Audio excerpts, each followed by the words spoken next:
With me now is a senior resident fellow at the Middle East Policy Council in Washington, Kamran Bokhari. Kamran, great to see you. Thank you so much for taking out the time. Thanks for having me. So, what is this ceasefire really, Kamran, with missiles and bombs still pounding the region, sirens going off, and no clarity on the Strait of Hormuz? Well, that is what a ceasefire looks like in the very early stages of it until you get to a more mature stage. There are always violations and claims of violations and then denials. It's very chaotic to actually, we have sort of a very textbook view of what a ceasefire means. It doesn't mean literally that everything shuts down. The reality is, we'd hope that everything shuts down, but the reality of war is as such that until you get to a point where there's enough confidence build up, you continue to have, these occasional airstrikes, one side firing on the other, a barrage of statements that sort of seem to suggest that, things are not headed in the right direction.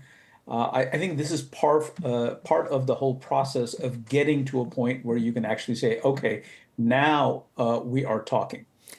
Okay, so we know that there are some sort of talks scheduled in Pakistan this weekend. Can we discuss what we know so far on the proposals that have been sent by Iran? And it seemed President Trump was okay to discuss those proposals. What are these actual proposals? Well, look, the Iranians are responding to four demands. Three plus one is how I would put it. The three original. The first demand was zero enrichment, and that's a red line for the United States. Number two is a cap on the ballistic missile capability of Iran. Number two is Iran cannot support armed militias in the region. Those were the three original demands. Now, obviously, when you unpack them, then you come up with those 15 points that the president outlined. Because, for example, it's not enough to have zero enrichment. It's what about the already existing stockpile of highly enriched uranium, which is apparently at 60% purity? That has to be transferred out. So that gets added in, and that becomes another point in the conversation, hence the 15 points. But the key issue that happened during the war was the tactic that the Iranians used is to disrupt commercial traffic from the Persian Gulf Right. by particularly through the Strait of Hormuz. That has to be discussed. And in my opinion, that's going to take up the bulk of the conversation. Why? Because it's a new reality that has emerged. And that, in my view, I think it's easier to get through sort of because the mechanics of the zero enrichment are very clear. Here, this is a new reality where Iran, for the first time, has struck across the Persian Gulf. And how do you make sure that that does not happen? It does not become the new normal. Yeah, a reality which wasn't the case before the war, but the war has led us to now see what is Iran capable of. Okay, let me ask you this though, Kamran, because we saw what happened way back in 2015 under President Barack Obama with the Iran deal, the nuclear deal. It took a while. It took a few years for them to come to some sort of an agreement. And now we're talking about just these 2 weeks with a lot more, as you discussed, a lot more at stake. So what can really be achieved here?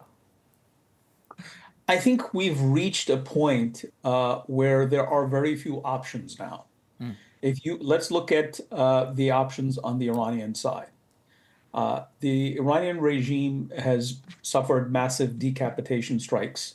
Several levels of leadership have been eliminated. Its offensive war-making capability has been seriously degraded. Its economy was not great to begin with. Its population, the bulk of it, as recently as January, came out onto the streets, and as many as tens of thousands of those protesters were killed. So this is a very bad situation for them. So what do they need? Can they continue fighting?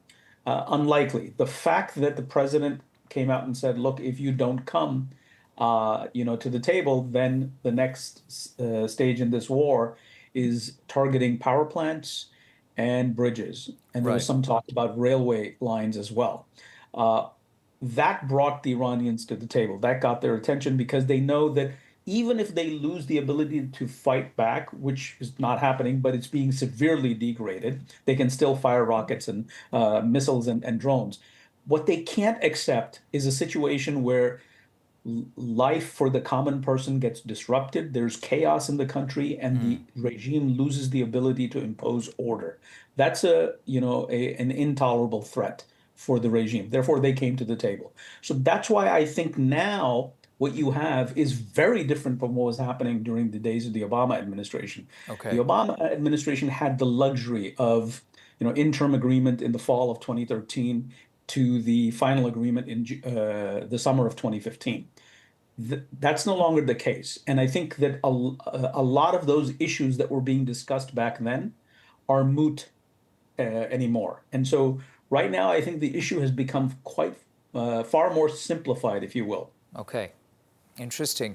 But we'll have to leave it at that tonight. We'll keep the conversation going another time. Appreciate you joining us. Kamran Bokhari, Senior Resident Fellow at the Middle East Policy Council in Washington. Thank you.